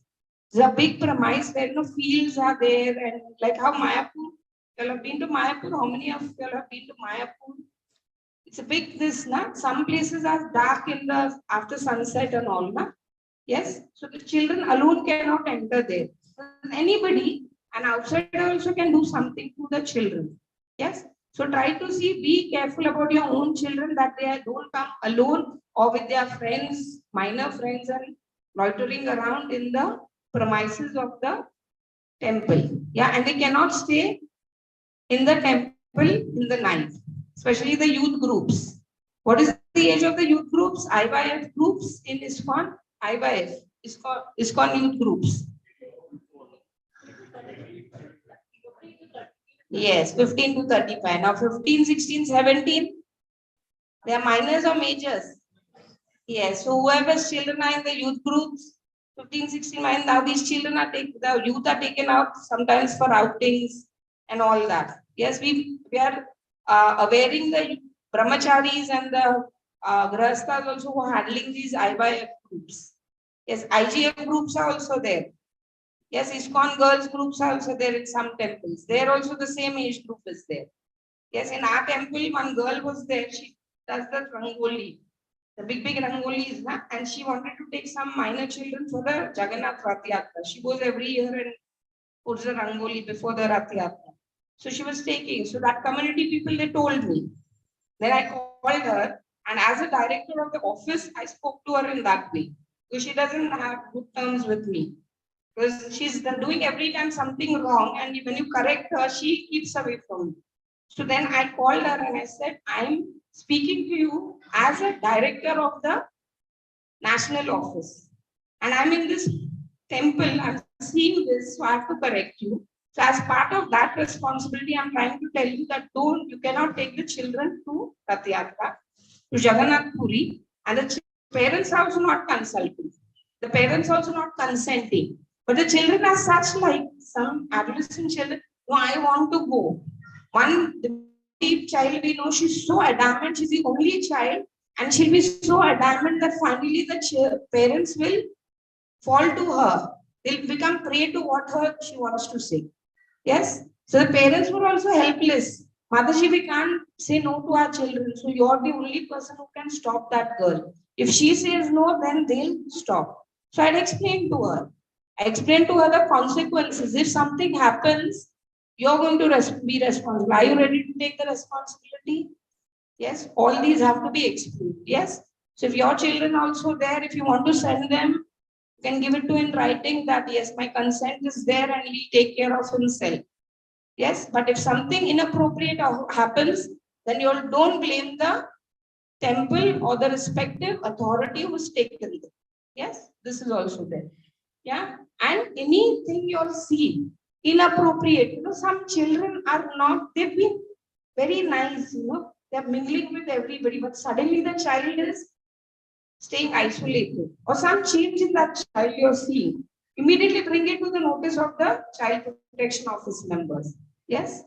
And see, it's not only the child, some congregational member, some brahmachari, some full-time devotee, some change you are seeing and some inappropriate things you are seeing, bring it immediately to the notice of the CPT, the child protection team members, whereby we can take some action immediately and don't wait until a big case happens and comes out. Yes, whereby the child, you're protecting the child. The child must be the adult member or somebody can be doing something to that child and the child is not able to tell. So you can protect in time. Yes? Yes. And this is of the parents. Parents also there, among the congregational devotees. So therefore, at home also you'll try to have a secure and safe environment. There can be arguments between the parents, but don't have those arguments in front of your children. Yes, but in anger, we are so blind, we become so blind. Yes, Dhyayan Swanshasya, the second chapter, this is there, huh? Yes. Why do we get anger? Because we're thinking about something and we want to fulfill it, and when that's not fulfilled, that's last. Last leads to anger. Anger leads to what? Buddhi Brashta. And then Patan. Yeah, that way. 3 shlokas in continuity. Yeah, Dhyayan. I'm not. Yeah. जायते संगात संजायते कामा कामा क्रोधोपि जायते क्रोधात् भवति सम्मोहा सम्मोहा स्मृति विभ्रमा ब्रह्मशातो व्यापुति नाशात् प्रणश्यति. Yes, because in anger you're totally become blind. You don't have rational thinking and therefore you say anything, do anything. Yes. Yeah, so that way. So in that anger we don't know our children are present. Even small children can see that. Yeah. So whatever arguments are there, have a safe and secure environment. And be role models for your own children. The children see parents are saying that they are devotees, but at home they are somebody else. True? True? Yes. So is that Acharya? The first role models and the first gurus in the children's lives are who? Yeah, parents. Then the teachers come. Yes. So try to be those role models to your children where the children will take to devotional service. Yes. That when have good relations, such relations that they confide in you. Yeah. It could be the mother or father. Nowadays, many children are papa's children. Na? Earlier, they used to be mama's children, but now they are papa's children. Na? The mother, she can, I don't want to talk to her, I want papa. Fine, the papa, let the papa have this. Somebody, either parent or both parents can have good relationships with them. Yes, and see to it that they are informed about how they can protect themselves. We come to that. Even a small child, as I said, touch, non-touch. Yeah, and as they are growing, the adolescent children also have to be told. Yes, and be an attentive listener to your small children. Yes, give both. This is for both homemakers, non-working mothers, and working mothers also. Give qualitative time. It's not, I'm not saying that working mothers are negligent. Even non-working mothers can be negligent. Yes, there have been cases where the child is crying, infant child is crying for food, but the mother is busy on, she's hearing, she's so deaf, she's become so deaf that she can't hear the cries of the child. Yes, some children have died in that process. Yeah, that way, that's this. Yes, and be aware, and adolescent children, especially above 10 years, be aware of what they are doing, where they are going, with whom they are having relations. Yes, have a limit of coming back home. Yeah, check them on what all social media are they doing, going on. Yes, remember the blue whale game which was there? They were mostly children who committed. The last stage of that game was daring. Can you dare to commit suicide? Yes. They were continuously on the games only. What were the parents doing? What were the parents doing? Yes. So keep track of your children's schedule and daily activities. Yeah. And when they come from school or something, ask them. This is with regard to small children, but with adolescent children also try to see why are we trying to ask you all this? They can back answer and they can say, as you're saying, Mataji, but try to make them understand this. This is for whose benefit? That way they need to be explained that. And the sites which they are visiting, especially the media, this and the games which they are playing. All the e-games are like how? Like shooting and this and that. This. It's really horrible, like, and continuously on that. And you all also should be aware of your child protection. If you are not able to handle your own child, take the help of the child protection team members. Yes? Yes, Prabhu. And we all also have to be aware of the no child zones and don't see, especially small children, the mother is inside and she's left. She's sitting for the lecture and the child is playing outside. Least bother. No. Sit at the threshold, whereby the children, you can have a watch on your children. He's playing. At the same time, you can hear the class also. Yes? No, I want to hear my class. I'll sit right in front. You do whatever you want. No. Yes? Try to be this. And something happens. How dare this happen in the temple?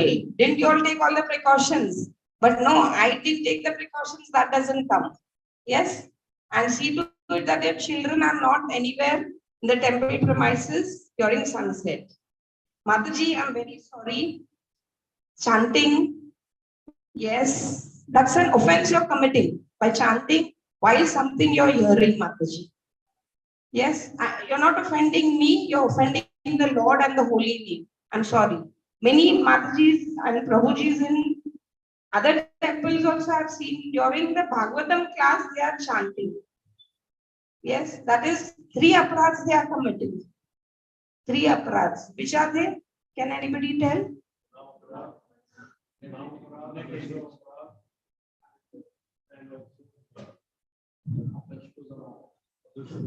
Yeah, you are offending the holy name, you're offending Bhagavatam or that scripture which is being told, and you're offending that Vaishnava.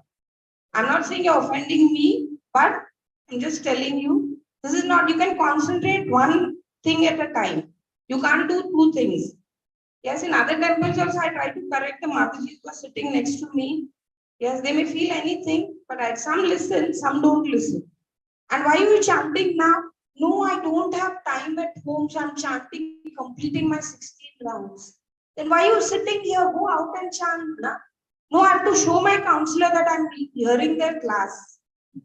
What is this? What is this? Tell me. Yeah, please, you all also, the others also don't do. I'm not saying you have offended me, Mataji, please, but I'm telling you for your own this good. Yes. So this is the thing, and many cases have come where the children have been forced for initiation. You know, take Diksha and all. Children don't want to take Diksha, but their parents are forcing them. Yeah. So don't force your children or distribute books during marathon. They send them. That child has gone and distributed. He may be doing it willingly. Your child is not willing to go, but you push him because you want to show my child also can do. So don't force such things. Don't force. If the child is going willingly, because you can notice the child. How can you notice the child is not doing willingly? Yes. Can you notice the child is doing it willingly or not willingly? Yes. How? Yes, on his face, he'll hold those books and he's in a crying face and all that, like, you know. Yes, but a enthusiastic child will be so blissful and so enthusiastic to do it, na? So don't do that, yeah. And motivate your children to participate in the spiritual activities which are conducted in the temple. Yes, yes, Prabhu. Next. So, yeah. So we go to prevention of child abuse.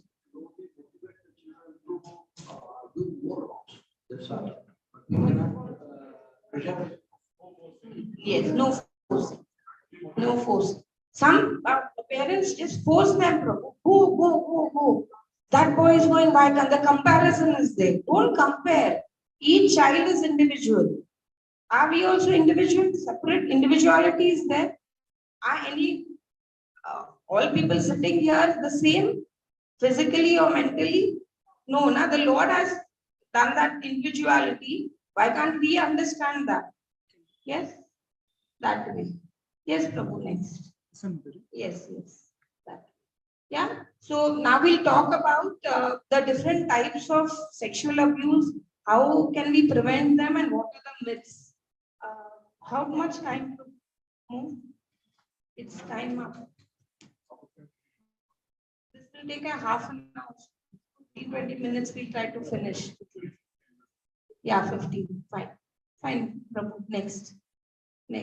See, there are different levels of prevention. Primary, secondary, and tertiary level. Primary level is now what we are trying to tell you all. Nothing has happened. No case has taken place of abuse. But I'm making you all aware. Na? I'm spreading awareness to you all. Na? What are the laws? How can you all prevent child abuse and all that? This is the primary level. Secondary level is where some vulnerable children are there. Like, mentally ill children, deaf and dumb children, physically, mentally ill children, those who have low IQ and all that. Yes, orphan children, children of laborers, migrant laborers and all. These children are there. We know that environment. There we go and spread awareness. Try to prevent it at that level. Yes. And the tertiary level is where a case has occurred. The abuse has taken place. Yes. And then we intervene to prevent it from becoming more. One child has been abused, we've come to know, so we go and aware the whole community. Yes, and preventing the abuser from abusing more children. Because the abusers are more observant than the parents. The abusers see, and all these abusers are related to the children, or are they strangers? Yes, yes. And myth is there that they are all strangers. No. 99.9 cases have shown that they are related to the children. They know the child. Yes, and they know. Now they know the child, the parents are not asking the child, or they're not listening to the child. So I have an opportunity to abuse the child. Yes, the child is trying to express, but they're not this. So I have full this opportunity to abuse. Yes, but we have to be more observant than this. Yes, next, next, next. Yeah. Now we'll see what are the warning signs which the children show that they have been traumatized. Yes. Now, and therefore we need to, and now you all don't get worked up that, in my child also I may see this and all that. Yes. Try to take it positively and see how you all can make it best use for your own children. Yes.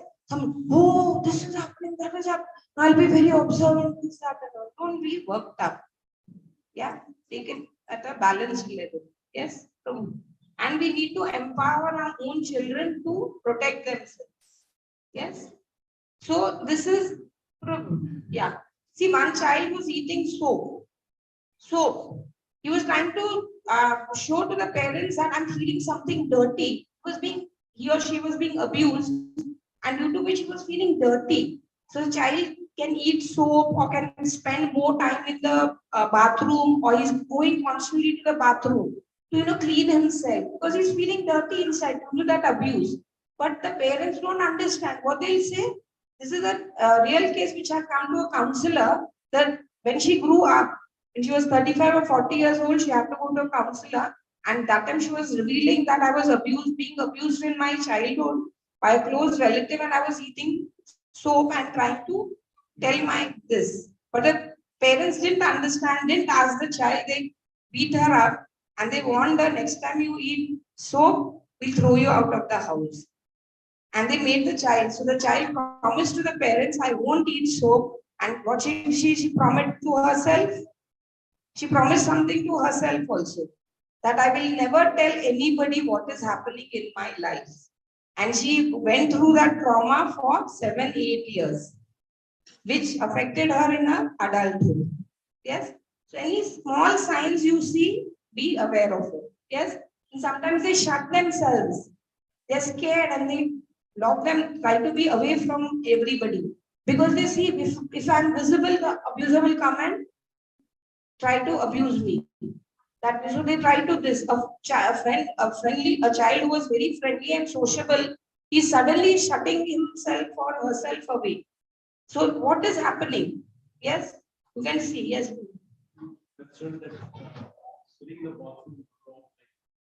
What does it indicate? That he's feeling something dirty, he or she is feeling something, because due to the abuse which he's going through, the child, he's not feeling clean. So he wants to clean himself, and he's giving an indication to you. And you ask me, then I'll tell you. This is a warning sign. You ask me, I'm eating soap because I'm feeling dirty. So by soap, yeah, I can clean myself that way. Can we eat soap? No. Child, partially or one karbo. Yeah. And sometimes they are not able to sleep in the night because what he feels. If I sleep, then the abuser, maybe in the house only that abuser is there, he'll come and abuse me. And in the school, the teacher is seeing.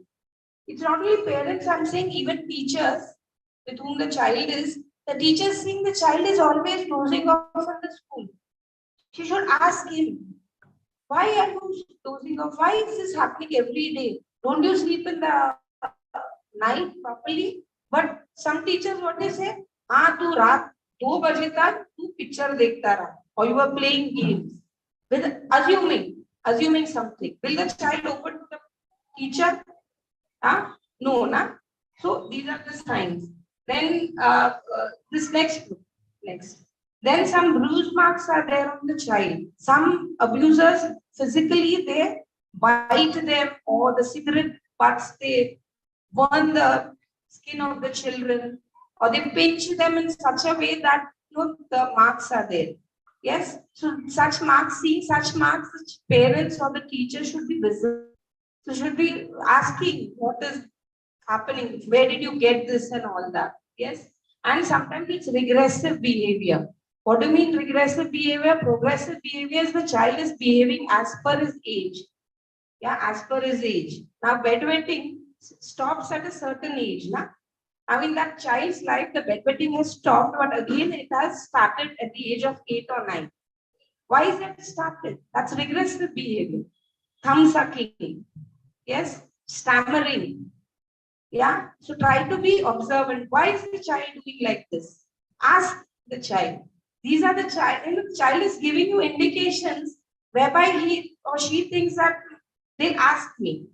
Just ask, just one word, or this is enough for the child to open up everything. Yes, and this, yes, next group.